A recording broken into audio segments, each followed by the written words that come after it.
Olá, Pastor Áureo. Tô melhor agora? Tá tudo excelente.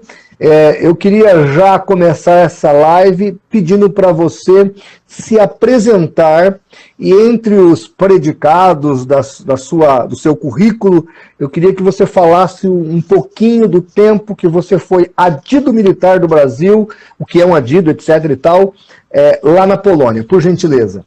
Meus irmãos, eu cheguei da Polônia tem cerca de 3 anos, fui adido, o termo oficial adido de defesa e do exército lá na Polônia e também para a República Tcheca. Conheci a Ucrânia, fui algumas vezes até a cidade de Lublin, que é bem próximo da fronteira com a Ucrânia, onde existe uma igreja, inclusive, com muitos ucranianos, né?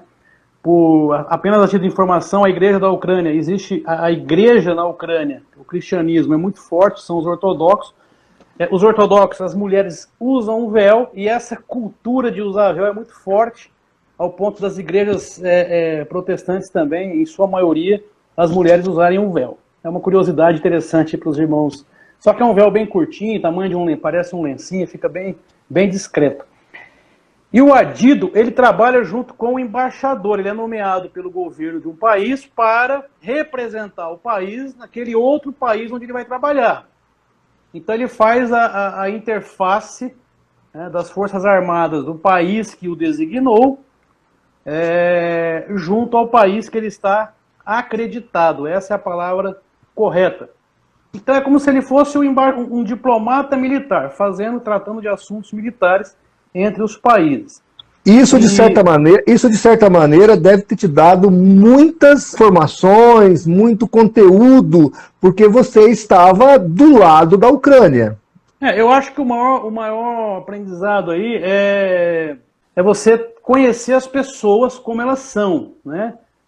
Você, por exemplo, viver o sentimento que a pessoa vive, diferente do que você muitas vezes lê num livro. Por exemplo, no caso da Polônia, é muito comum ainda hoje você encontrar alguém que tenha na sua família, né, um avô, um bisavô que tenha sido morto ou pelo comunismo ou pelo nazismo, né?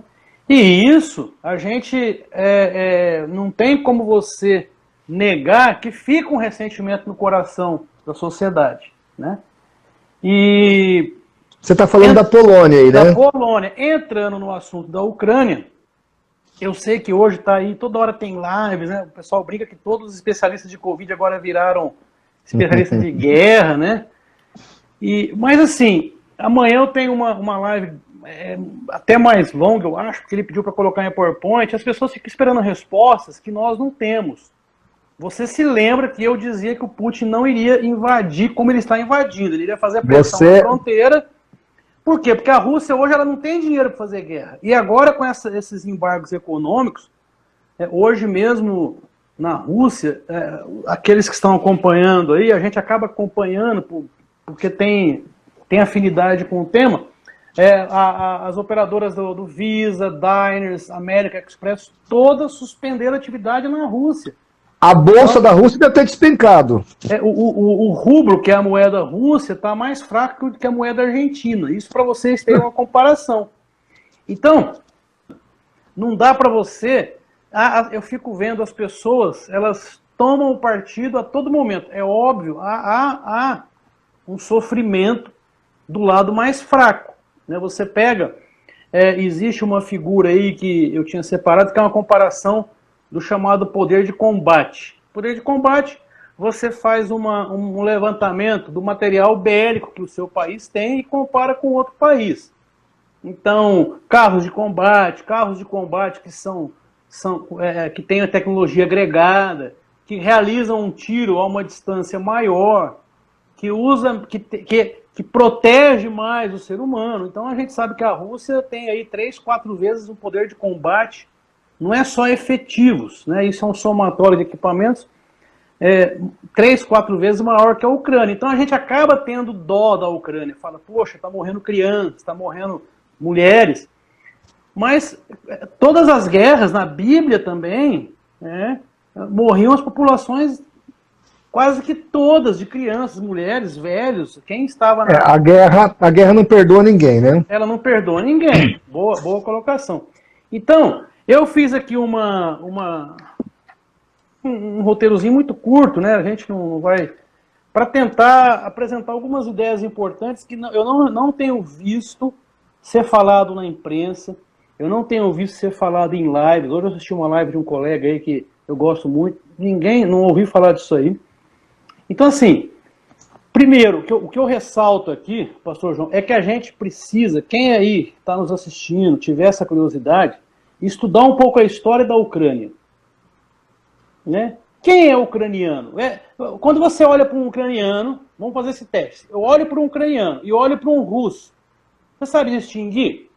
É a mesma coisa. Cara, é muito complicado. Existem algumas particularidades muito específicas de algumas regiões muito particulares, mas eles são eslavos, então são brancos, o rosto arredondado. É o que eu estou falando, para mim é quase a mesma coisa. Eu vejo a figura dos dois soldados, do russo e do ucraniano, é quase idêntico. Eu sempre digo que a raça eslava ela foi premiada por Deus, né? Eu nessa live aqui contigo fico pensando, puxa, podia ter nascido eslavo, né? Porque é uma raça bonita de fato. São pessoas altas, são pessoas, por exemplo, na Polônia era raro você achar alguém com olho marrom, por exemplo, igual o meu, ou a pupila negra, é tudo azul, né? Então assim, é a raça. O eslavo... Não sei se você sabe... Eu sou caucasiano, eu sou bonito igual os imperadores, não sei se você sabia, os imperadores romanos... Você é eslavo também. Não, eu sou caucasiano. Então, o que acontece? A história da Ucrânia, ela está fundamentada numa história de sofrimento, muito parecida com a da Polônia. Ela foi atacada pelos mongóis durante muito tempo, e os mongóis, os tártaros, que eram mongóis, eles tinham uma tática de terra arrasada, eles não tinham preocupação de conquistar, então eles saíam lá do outro extremo da Rússia, da Ásia, a região hoje da Mongólia, vamos chamar assim, o leste russo, vinha ali pelo sul da Rússia, entrava na Ucrânia, iam até a Polônia. Os tártaros, ano 1100, 1200, eles levaram muita coisa da Polônia. Eles estupravam, matavam as crianças, mas não ocupavam a terra. Não tinha a visão da guerra de conquista, que é um dos tipos de guerra. E voltavam. E, obviamente, como eles passavam pela Ucrânia, saíam destruindo tudo também. Então a Ucrânia foi sempre, então, terra arrasada. Terra arrasada. Ela teve uma época que ela foi governada pelos chamados cossacos, que é aí já 1300, 1400. Você divide a história da Ucrânia em 4 fases, né? A idade da pedra, que eu não vou nem entrar nisso aí porque é muita conjectura, mas você pega a idade antiga, né? A idade média, tem um volume histórico muito grande, e já a idade contemporânea, né? Nós vamos falar aí de Primeira Guerra, de União Soviética e tal. Então, a Ucrânia, o povo ucraniano vem de um povo que era os chamados rutênios, que eram eslavos também. Então, se você pegar, mas a etnia ucraniana sempre existiu, ela sempre existiu, como diversas outras etnias sempre existiram.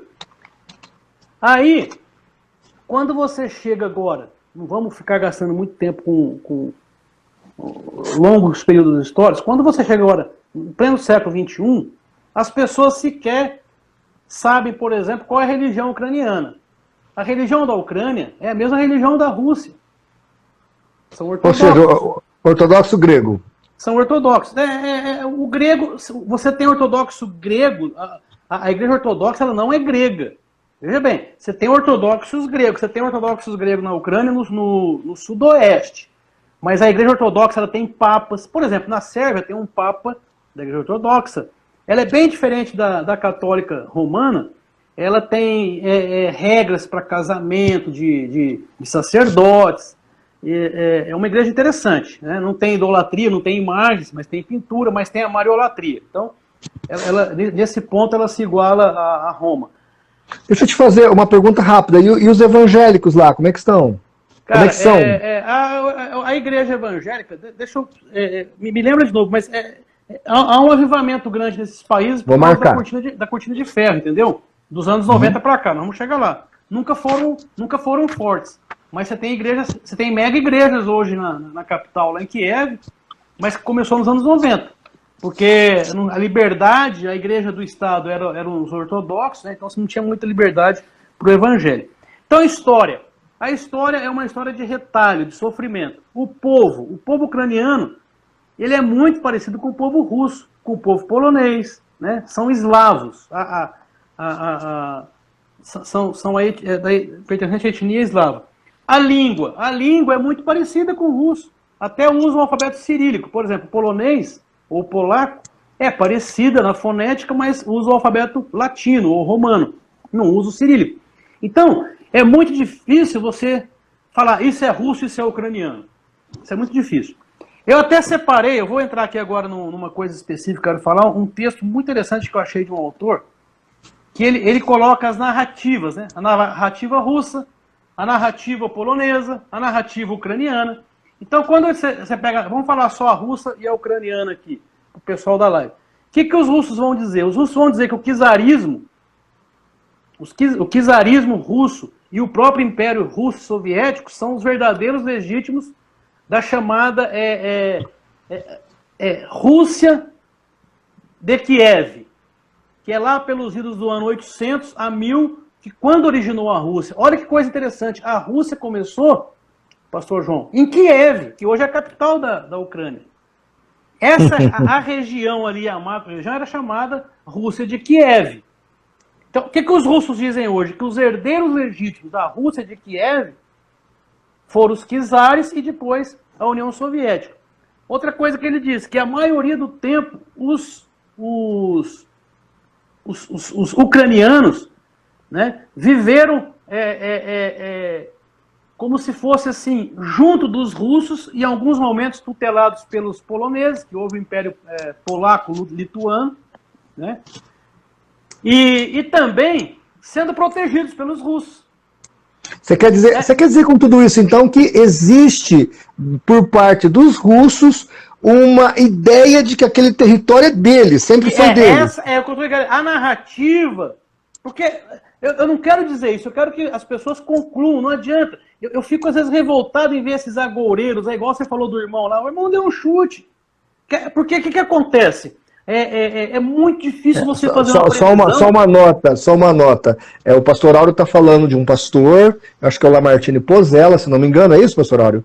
Uhum. Que ele falou que a Ucrânia pode invadir Israel. Aliás, não, a Rússia pode invadir Israel, isso. Pode, mas não existe uma coerência nisso. Pode. Aí eu brinquei com o pastor Flávio é igual esse pessoal ele falou em 2015 num vídeo anacronicamente, ele não especificou. Não tinha nada a ver com o fato hoje. Foi só uma especulação. Então, do mesmo modo, esse autor coloca que tem a narrativa ucraniana, é interessante isso. Os ucranianos dizem que eles sempre foram povos legítimos, que eles tiveram a vida independente deles. Ou seja, é uma guerra de narrativa. O Putin, ele usa muito isso aí para justificar as atitudes dele. Mas vamos voltar para a história. Então tá. Então o russo quer dizer que o ucraniano ele é russo também, ele é parceiro. Só que, tão logo a Ucrânia teve a independência, que foi de 1921, o que aconteceu em 1917? O pessoal deve estar ligado aí, Revolução Bolchevique, na Rússia. A partir de 17 começou a haver a expansão para se criar a União das Repúblicas Socialistas Soviéticas. A Rússia, pela força, ou em alguns casos, pelo convencimento, foi se expandindo na direção do oeste, foi conquistando esses países e criou o grande império da União das Repúblicas Socialistas Soviéticas. Né? Em 1921, os ucranianos foram, digamos assim, pela primeira vez chamados de a nação ucraniana. Nasceu a Ucrânia. Beleza.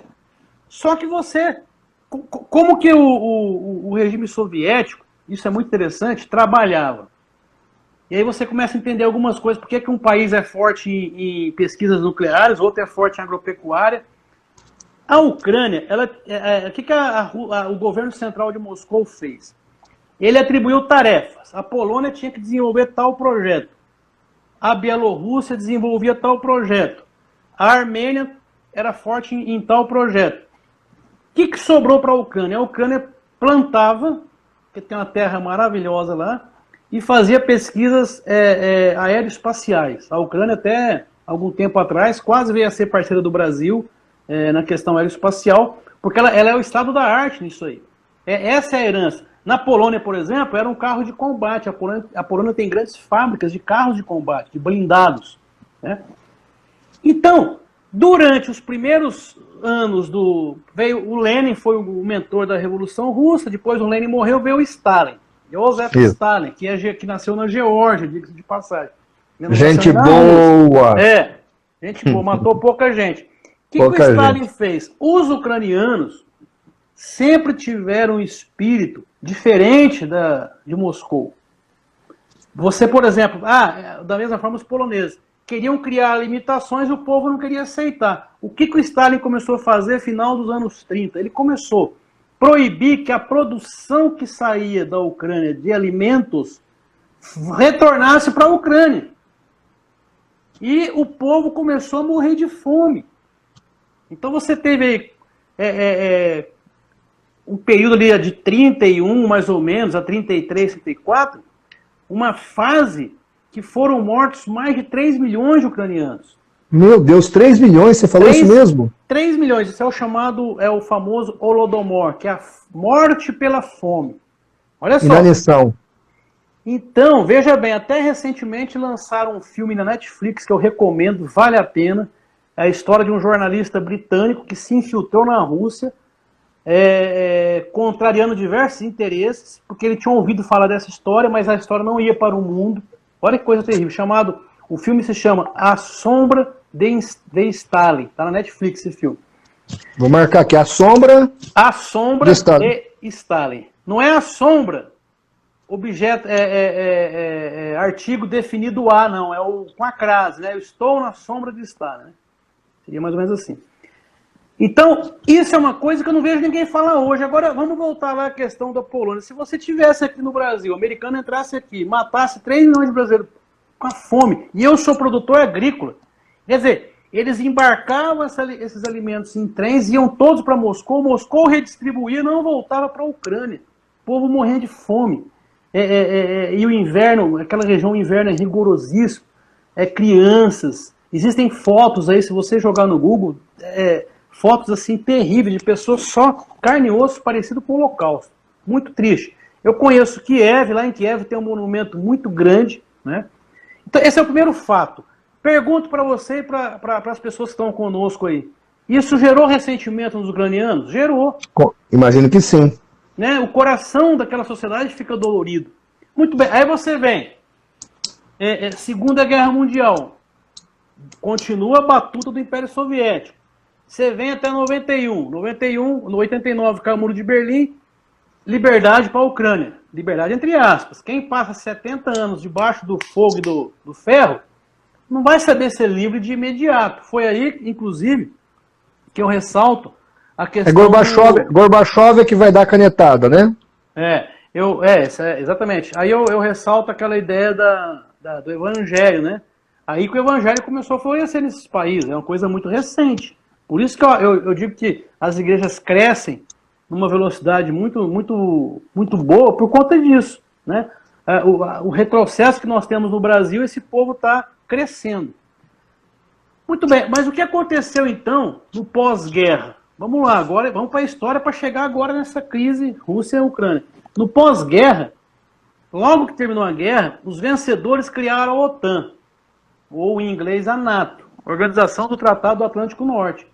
Tá. Inclusive inclui Estados Unidos, inclui Canadá, né?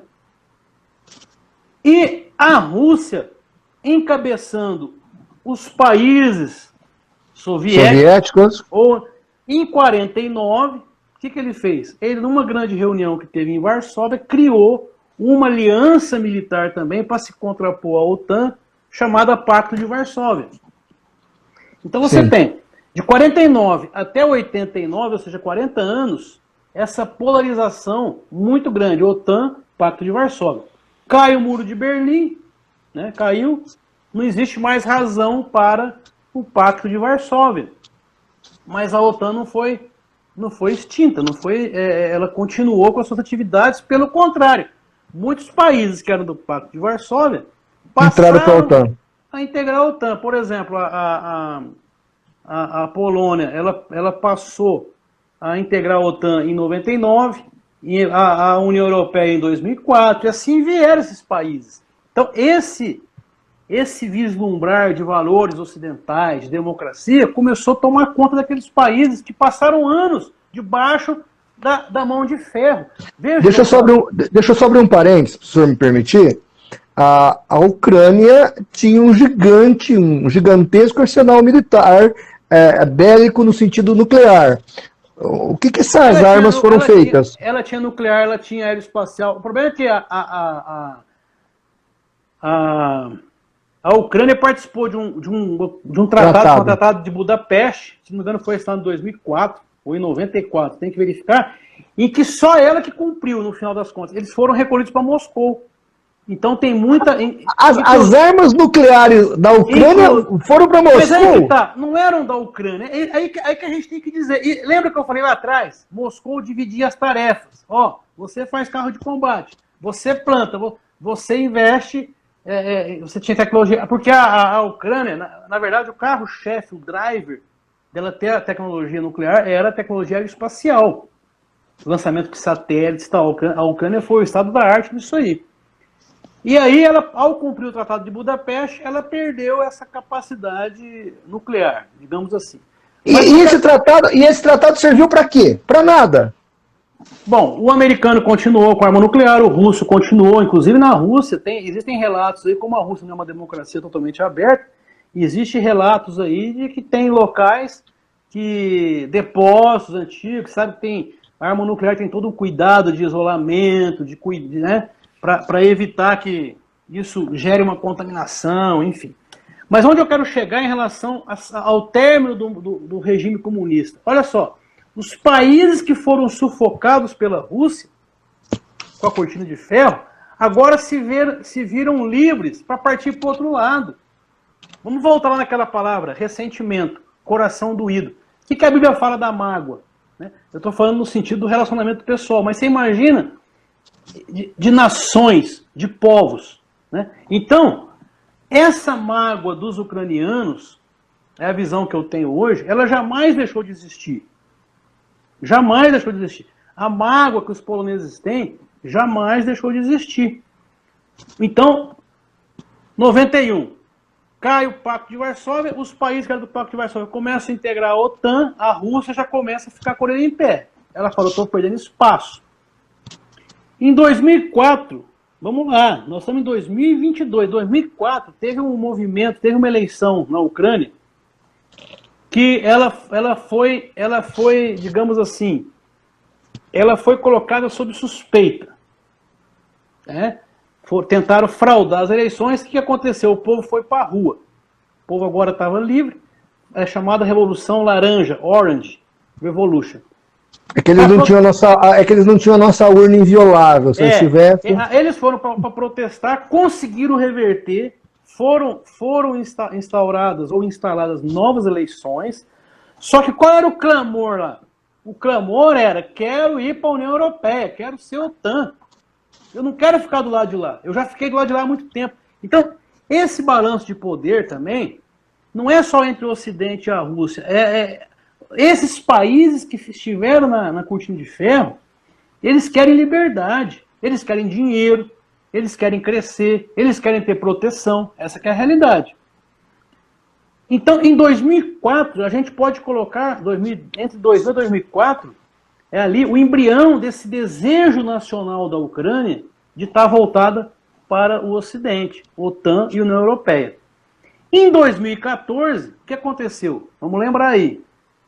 Então, 2004, o presidente foi deposto. 10 anos, mas aí houve a guerra da Crimeia em 2014.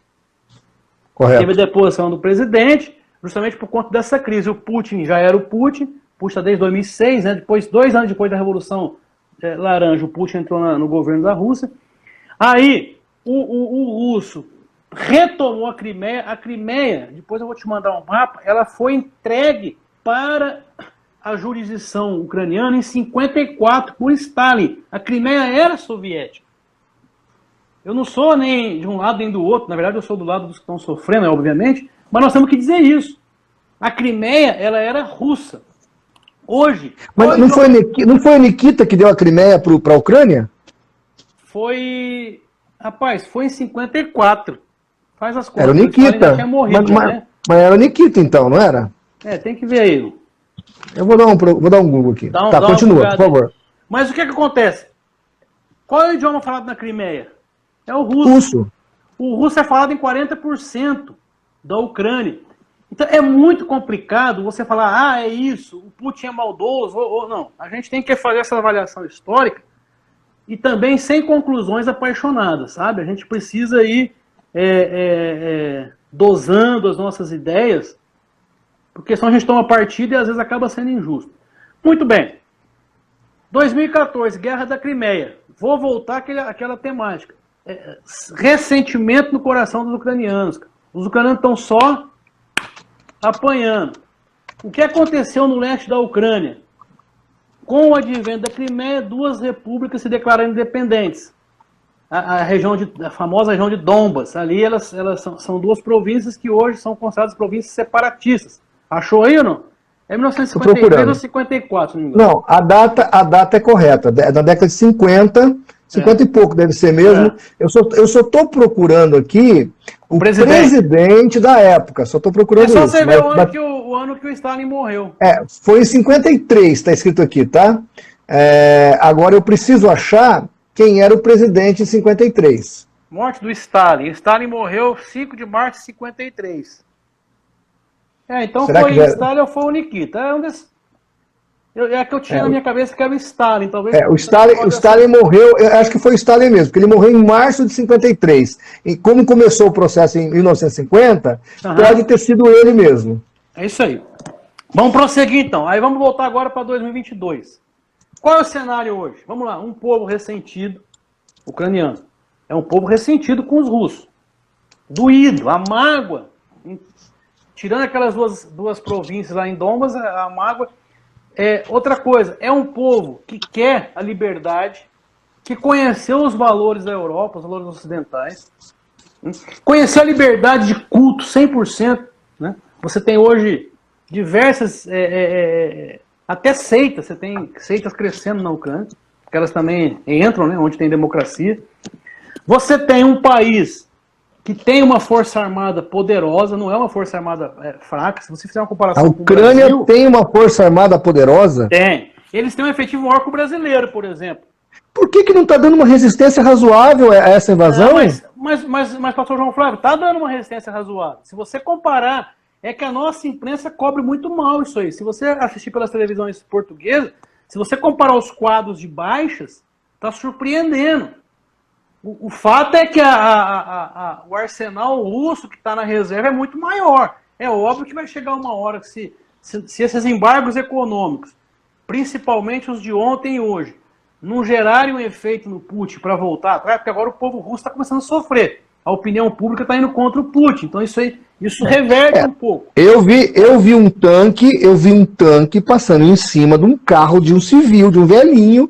E o velhinho não morreu por isso aí foi já pouco. Uns 4 dias atrás. Né? Exato. Eu fiquei enojado com aquilo. Me deu uma raiva violenta. Então, mas já tem vídeos aí de carros de combate com os russos morrendo dentro, entendeu? Então, assim, tanto que se você pegar o mapa hoje das áreas, continua ali no norte da Ucrânia, que é pela Bielorrússia, que ele usou o terreno, né? No sul, ali na região das províncias separatistas. Então, assim, e ele tá com muito ataque aéreo em algumas cidades principais, né? Tá destruindo muito prédio em Kiev.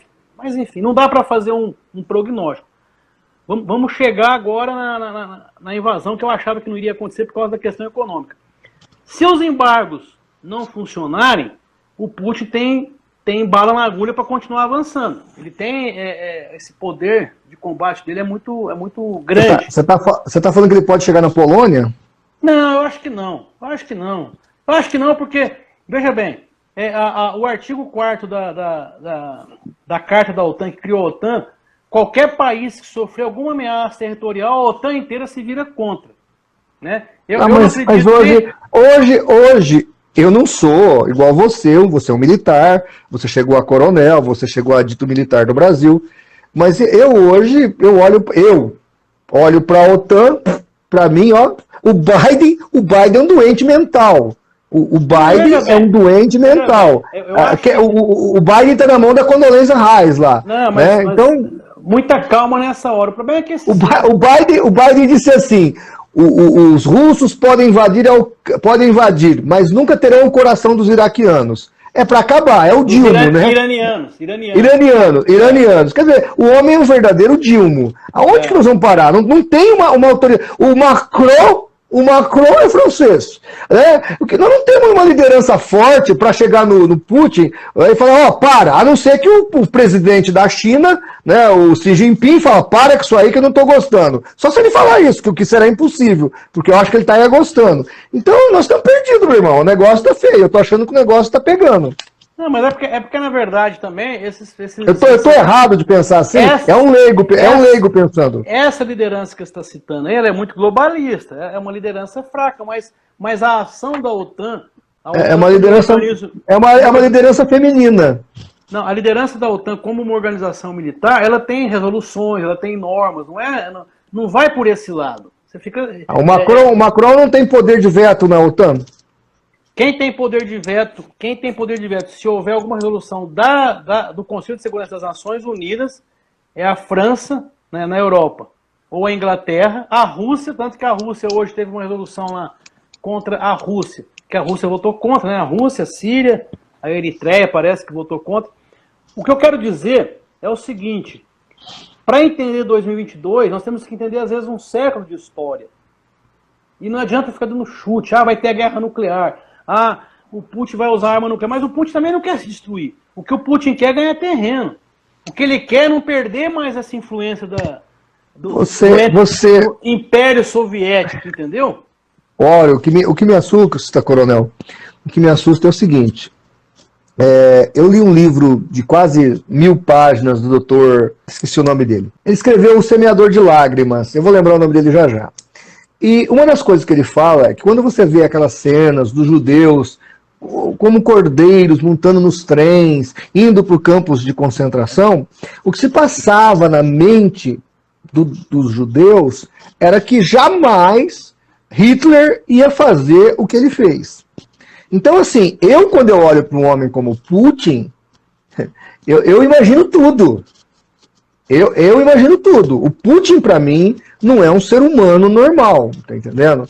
E ele é um ser humano, é como o Stalin, do nível do Stalin. Outro dia eu estava lendo a biografia do Putin, né? A mãe e o pai dele serviram aos czares. Então, assim, é assustador esse camarada aí. A mãe e o pai serviram os czares? Deu tempo? Parece que sim. Parece que sim, ou os avós dele.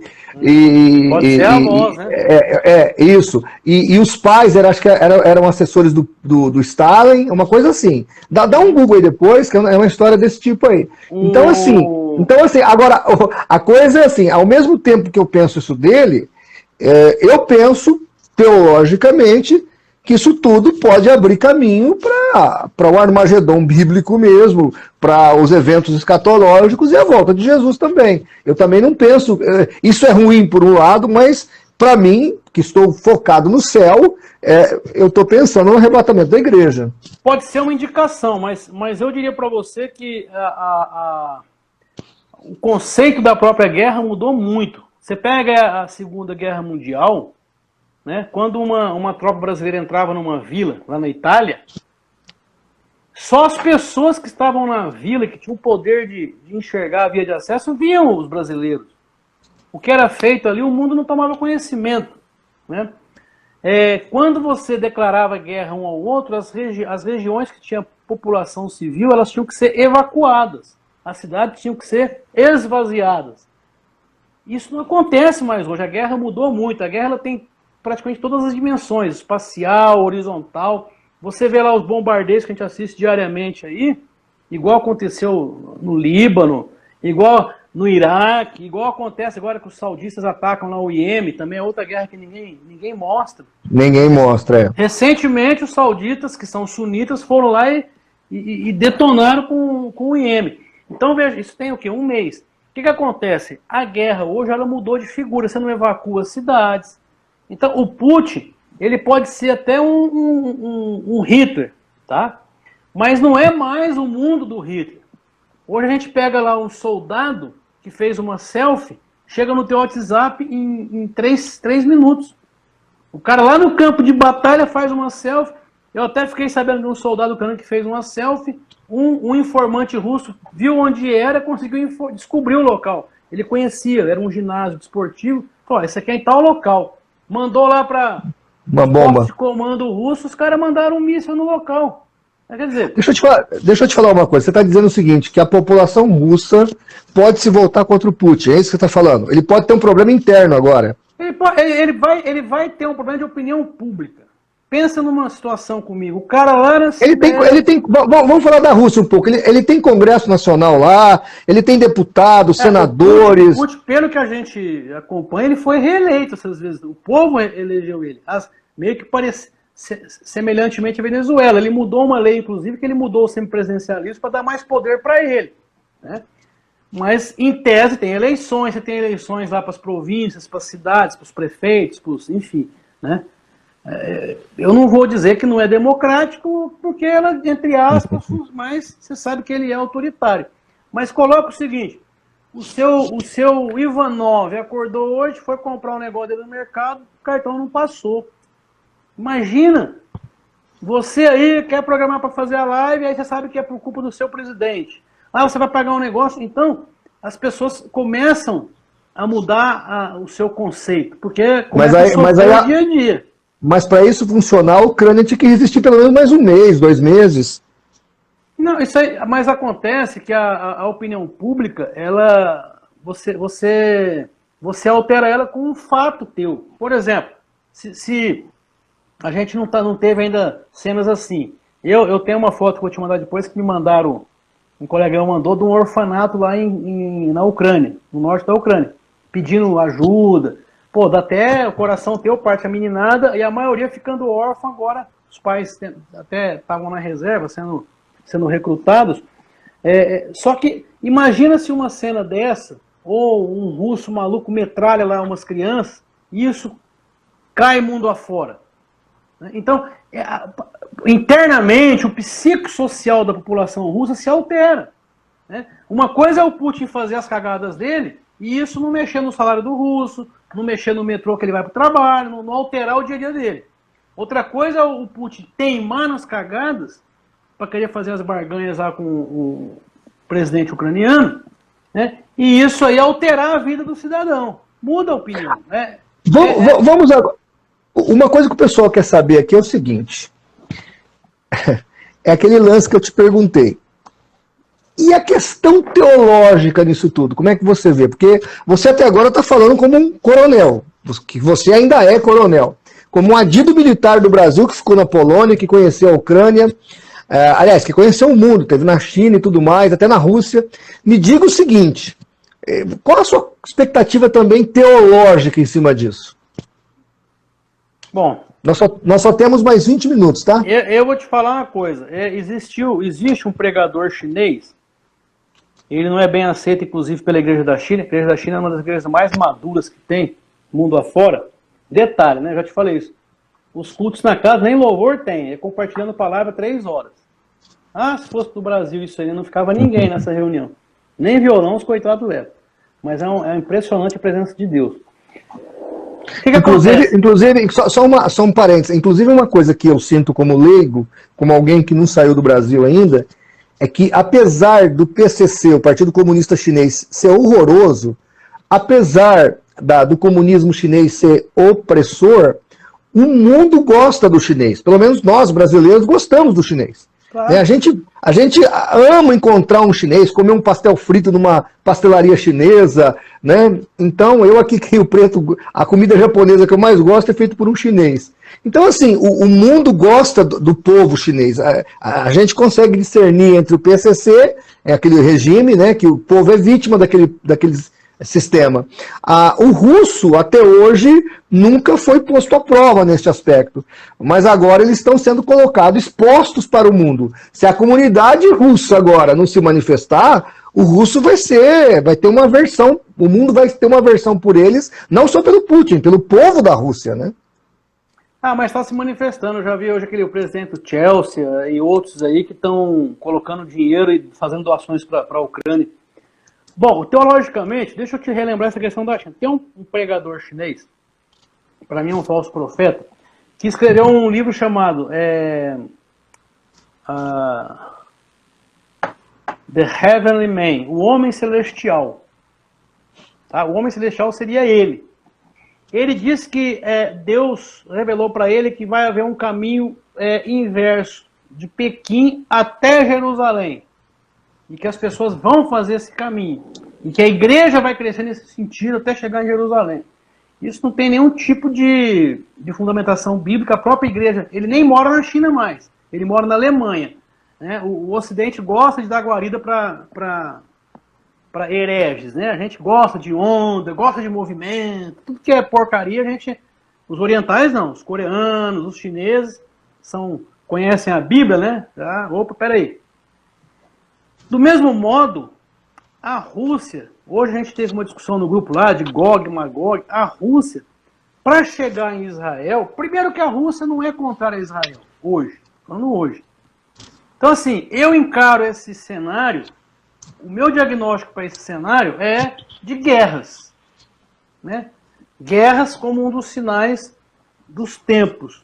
É muito difícil, pastor João Fábio, fazer um prognóstico escatológico, digamos assim. Né? Os elementos que estão na mesa ainda são muito poucos. Né?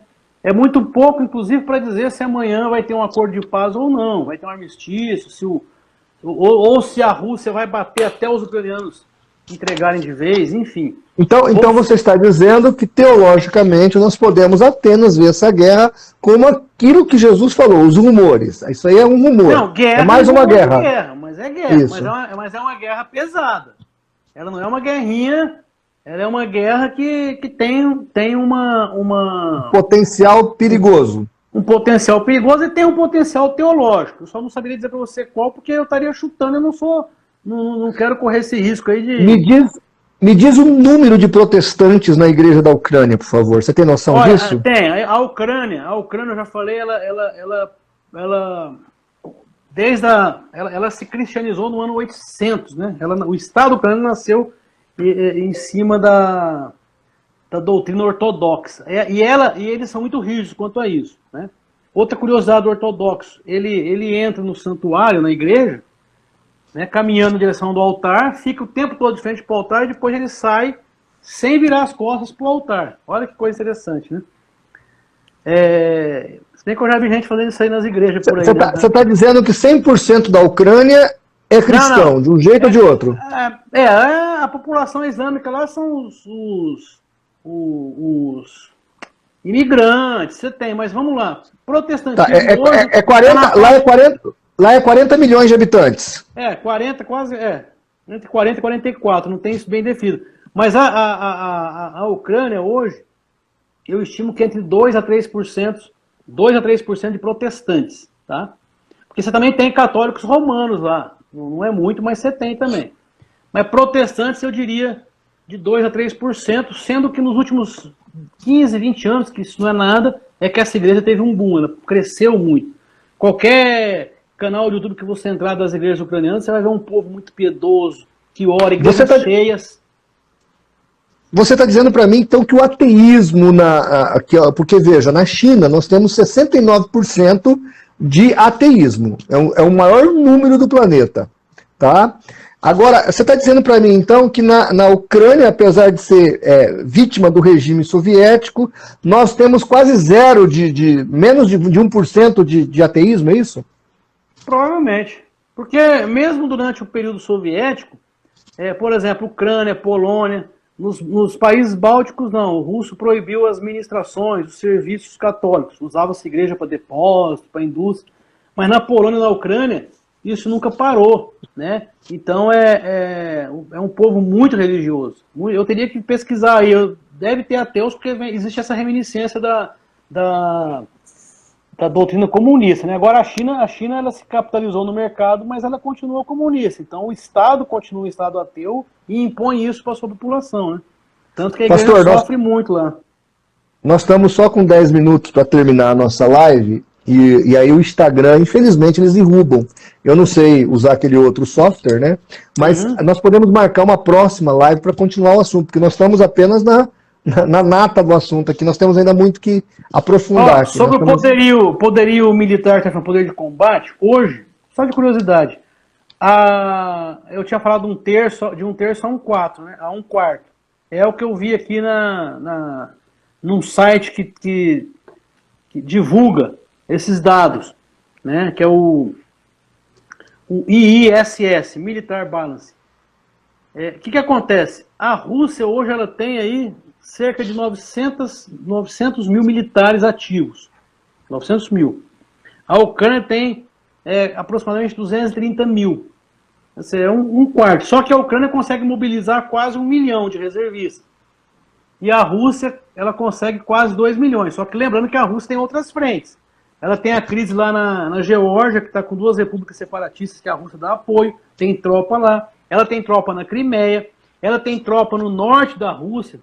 A questão ali da região do gelo tem que ter unidades. Eles colocam maciçamente soldados naquela região. Então, e detalhe, e a Rússia está atacando. E todo mundo que ataca está sempre em desvantagem de quem está se defendendo, né?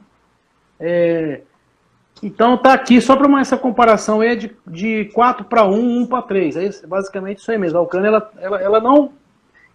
esse prognóstico eu posso fazer. Ela não vai resistir muito tempo se os embargos econômicos, se as outras medidas não resultarem, não surtirem um efeito desejado aí. Como estão se posicionando os protestantes da Ucrânia? Como é que eles estão apoiando o governo? Não tenho essa informação. Acredito que provavelmente sim, né? Porque as igrejas, eu vi um artigo eu não sei se foi um artigo ou foi o pastor polonês que publicou, as igrejas estão também, os templos, sendo usados para recolher alimentos, né? Então eu acredito que a igreja está apoiando. A igreja está apoiando e está, de fato... Pastor Áureo, queria, se for possível, senhor, como é que está a sua agenda para a gente continuar essa conversa num outro dia? Tem possibilidade? Vamos marcar, vamos começar a ativar uma live semanal, quem sabe na próxima, no mesmo dia, no mesmo horário, né? A gente faz na quarta-feira, nesse mesmo horário, às 10h30. E até lá já teve uma evolução dos fatos, né? A gente consegue avaliar mais.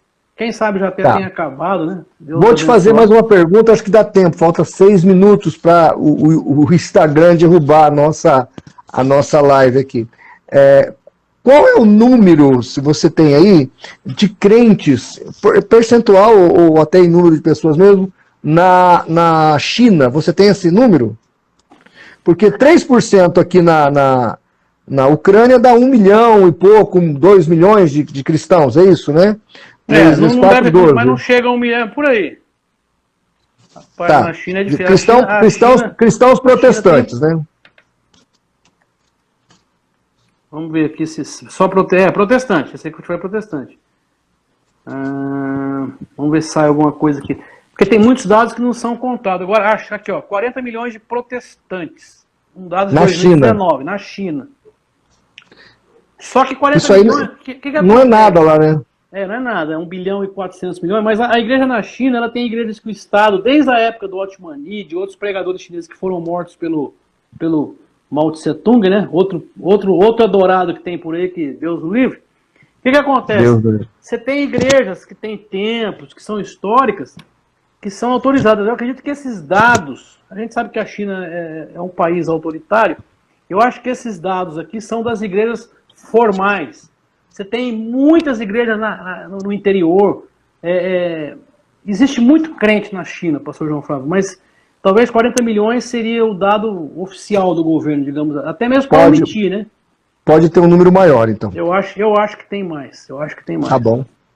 Vamos fazer o seguinte, na próxima quarta, nós vamos falar sobre as possibilidades, se até lá não aconteceu mais nada, eu acho que a gente podia até pensar numa live antes, né?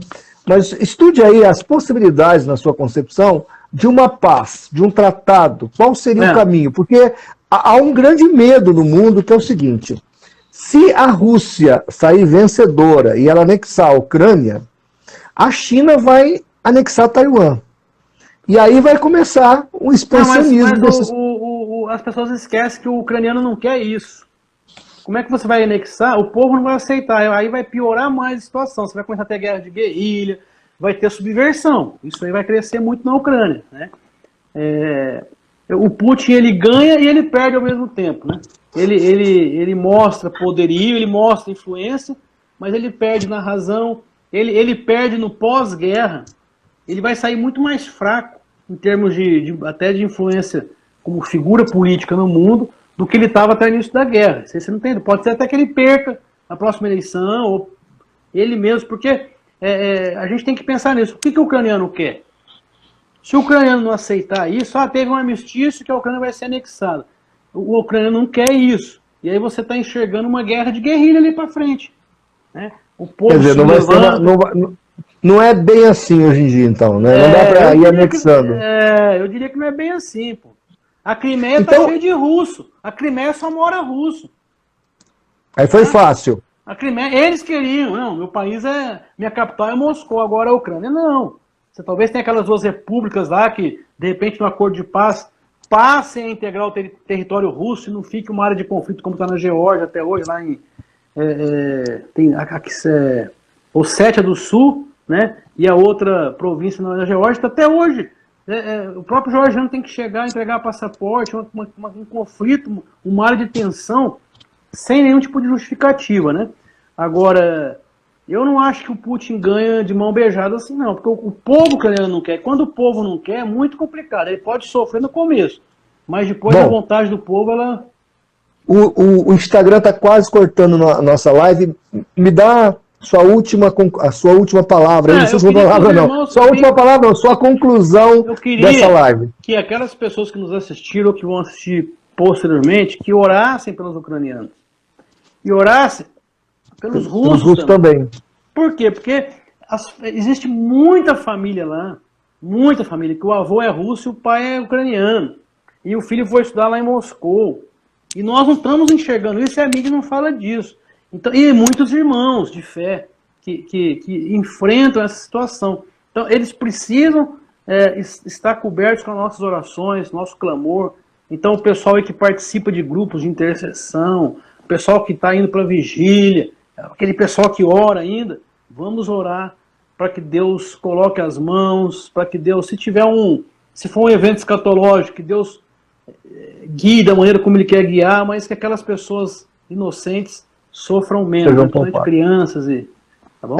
Na verdade eu sou pré-tribulacionista por isso, porque hoje em dia os conflitos do Apocalipse, mesmo antes das armas, né, já dava para prever que não era possível a igreja estar aqui na Terra sofrendo a ira de Deus sem ser atingida, porque os pós-tribulacionistas inventaram que a igreja não será atingida, o que eu acho muito difícil. Hoje, com essas armas nucleares, com esses arsenais, é impossível a igreja estar presente, participar de um apocalipse e não ser atingida, né? Não sentir a ira de Deus, porque o Apocalipse é a ira de Deus. É Deus julgando a humanidade, é Deus falando, acabou a brincadeira, agora a coisa é séria. Então não dá, a visão pós-tribulacionista e a milenista é completamente, ao meu ver, impraticável. Mas independente dos prés ou dos pós, a igreja ucraniana não foi retirada ainda, então vamos orar por eles. Pois é. Para eles é uma grande tribulação. Muito bem colocado. Tá tomando aqui, ó, deve estar doendo, né? É bom a gente orar chorando, pedindo a Deus que enfim, né? Que proteja os nossos queridos lá, né? Vamos orar. Pastor Áureo, muito obrigado pela entrevista. Eu sei que o senhor é uma pessoa ocupada, mas tirou um tempo aí para nos atender. E se Deus assim permitir, nós voltaremos na próxima quarta-feira, se eu conseguir adiantar. A gente volta a falar do assunto. Vamos criar esse projeto das lives aí para o pessoal, os inscritos do canal, chegar a 100 mil, né? 30 E mil o pessoal, aí. e o pessoal que tem dúvida e quiser usar a sua bagagem, pode deixar aqui Claro. nos comentários da live as suas perguntas, e nós faremos uma nova rodada de perguntas e questionamentos na próxima live ou na próxima quarta-feira. Um grande abraço ao senhor e a todos os telespectadores, e que Amém. Deus abençoe a Ucrânia, que Deus abençoe a Rússia, que Deus abençoe a sua igreja na face da terra e toda a humanidade. Um grande abraço, Deus te abençoe, pastor Áurea, e todos os Amém. ouvintes. Amém.